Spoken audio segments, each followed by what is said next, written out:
don't count it, if you don't measure it, it doesn't get the attention it deserves. So measurement is very, very powerful in terms of affecting the policy agenda of government. The problem that we face is that currently we are counting things wrongly and in a way that sends very misleading signals to policymakers. The United States was in recession in the spring and summer of 2001.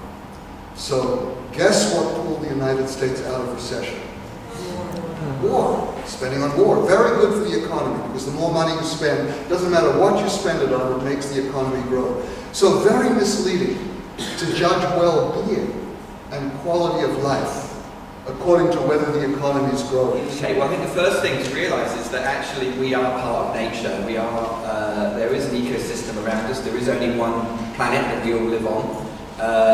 The planet is closed to materials. We can't suddenly bring in extra materials from other planets very easily. It does have a rather nice free energy supply from the sun. But we are all embedded in one great big ecosystem. So whenever we talk about the human system, we have to remember it is entirely embedded. We are entirely dependent upon the ecosystem services for all of our human systems. And then we can think about what's at the core of the human system. And I would propose that it's about human well-being and actually about the quality of people's life. So measuring well-being, if we just think about how we measure well-being, what do we mean by well-being? So our sort of simplest expression really is that well-being is the quality of people's experience of life. Is the way we set the indicators is 5 is always the European average. For every single indicator, 5 is the European average, so you know what the numbers mean. And you can see that Denmark does well, it has an expanding space there. If you look at the lowest scoring country, it's Ukraine, and you see it's very, very different. First one is connect, which is that our social connections are the most important thing for our well-being, if we go back to that. Second one is be active. Massive evidence around physical activity and well-being. Take notice is the third one, which is about actually noticing what's going on, noticing the changing seasons, notice things that move you, things of beauty, and just pay attention to them. Fourthly is keep learning. Learning through the life course. Actually learning is quite a joyful experience, it's expansive, it opens us to new experiences. And finally, give. Give is really, really important for well-being. The Dalai Lama says that if you want other people to be happy, practice compassion. If you want to be happy, practice compassion. Let me just say 2 things about Ron before he comes onto the stage. I first met Ron at an IECD event in Nova Scotia last year, I think it was, where Ron spoke about the work that they had done in Nova Scotia and Atlantic Canada in engaging people in the generation of indexes. We've worked with 2 very, very different communities. One of them quite prosperous, Kings County, low unemployment rate. One which I think has some things in common with Dundee, the process of deindustrialization, a community which lost its fishing industry, lost its coal mining industry, lost its steel plant, had very high rates of unemployment, high rates of low income. So 2 very, very different communities. We did a big survey with them, more than 2 hours long, and large sample size in these 2 communities to actually gather information on well-being, working with local people. And it was local people who were the data collectors who administered the surveys. We trained out-of-work people to enter the data, people who never used a computer before. The vast majority of people say these things matter a lot. Look at material wealth down the bottom. 27% of people, less than for any of the other 10 values, say that material wealth is a guiding life principle.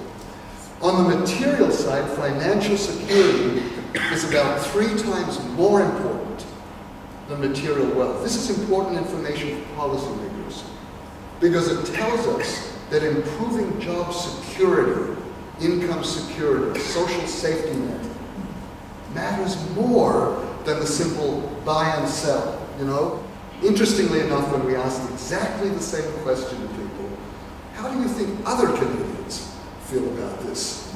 Look at the difference. They think that they're not materialist at all, but the other Canadians really are. They think they're very generous, but other Canadians are not generous at all. This tells us something about what we call alienation. They think that they are caring individuals living in a very materialist society. That's actually what it tells us.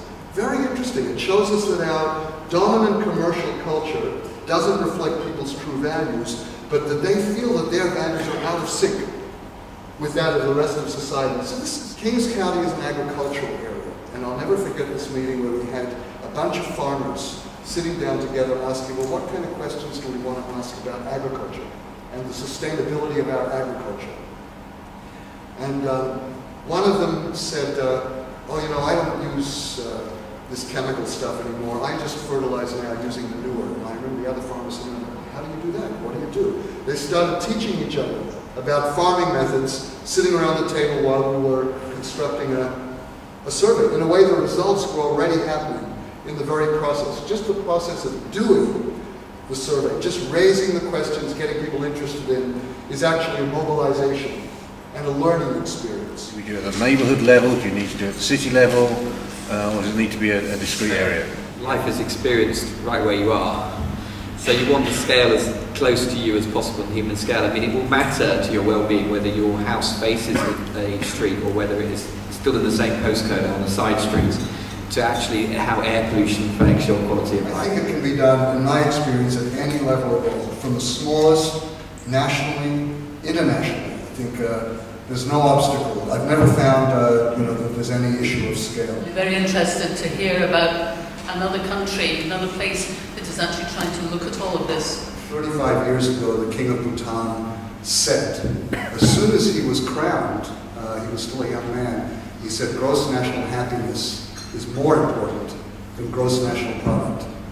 So you don't very often get political leaders who are that straightforward. And since that time, Bhutan has tried to forge a development policy that integrates environmental conservation, sustainable and equitable economic development, cultural promotion, and good governance. So to bring those things together.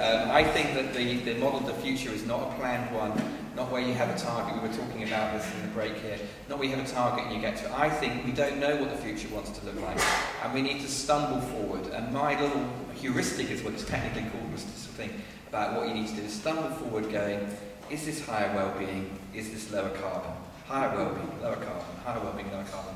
And I think then we might get to a future where it's sustainable and happier. Thank you. I want to try this definition. Measuring well-being or well-being is the ability or the capacity to make tough choices joyfully. The reality is that if everyone consumed at Scottish levels, I can say this comfortably because New Scotland average income is not that different from Old Scotland's average income, we would need 4 planets to provide the resources required and to absorb the waste generated. We can't do it. The truth that we don't want to face is that we need 1 billion people in the world living in poverty in order to sustain our lifestyle. So I think we need to start questioning whether more income, I see wealthier Scotland, growth is really the path towards well-being in that bigger perspective. And who's asking the question, with all the talk of fiscal stimulus, who's going to pick up the debt? Next generation, or the generation after that. It's not currently on the agenda, but the more governments go into debt to stimulate the economy, to get it to grow again, the more future generations will pick up the tab. So I really want to raise the question, can we really measure well-being or even define well-being as the well-being of the present generation? I think we have to ask the tough question that if we're going to assess well-being, it's the well-being of this and future generations. Say that Hungary, he told me during the break, has actually just appointed a minister for future generations. Now that's interesting.